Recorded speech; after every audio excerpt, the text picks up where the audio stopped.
Donald ট্রাম্পের এই tariff war কিংবা আসলে ফেডারেল রিজার্ভ ডলার মানে কলাপসেশন ডলারাইজেশন, ব্রিক্সের আবির্ভাব, Brazil, India, Russia, China, south Africa, এই যে পুরো পৃথিবীতে ইকোনমিক একটা রিসেট আসতেছে ব্রিক্সের মাধ্যমে। ব্রিক্স চাচ্ছে যে ডলার থেকে তারা বেরিয়ে যাবে, ডলারের ডমিনেশন থেকে তারা বেরিয়ে যাবে, পুরো পৃথিবীতে তারা তাদের নিজস্ব কারেন্সি দিয়ে আসলে ট্রেডিং করবে, এক দেশ আরেক দেশের সাথে ট্রেডিং। ডোনাল্ড ট্রাম্প পুরো পৃথিবীর সাথে ট্যারিফ লাগিয়ে দিয়েছে। কোনো দেশের সাথে তার মানে এত পরিমাণ ট্যারিফ কেন বসাচ্ছে? কারণ ডোনাল্ড ট্রাম্পও চাচ্ছে না আসলে এই ডলার থাকুক, কারণ ডলার ডিপ স্টেটের তৈরি।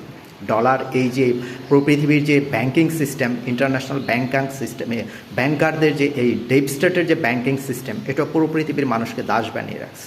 আসলে এই মানি সিস্টেমটা আর থাকতেছে না, ডিপ স্টেটের এই ফিয়াট কারেন্সি সিস্টেম থাকতেছে না।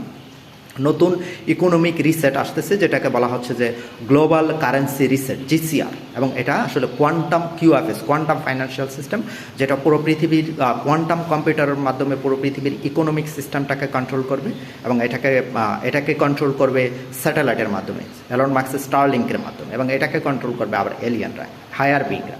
টোটাল বিষয়টাই আসলে একটা নতুন রিসেট আসতেছে, নতুন ইকোনমিক জাম্পিং আসতেছে, এবং এটা হবে পুরো পৃথিবীর মানুষের ইকোনমিক লিবারেশন। ওইখানে আসলে করাপ্টেড পার্সনরা এই ইকোনমিটাকে, মানিটাকে কন্ট্রোল করবে না।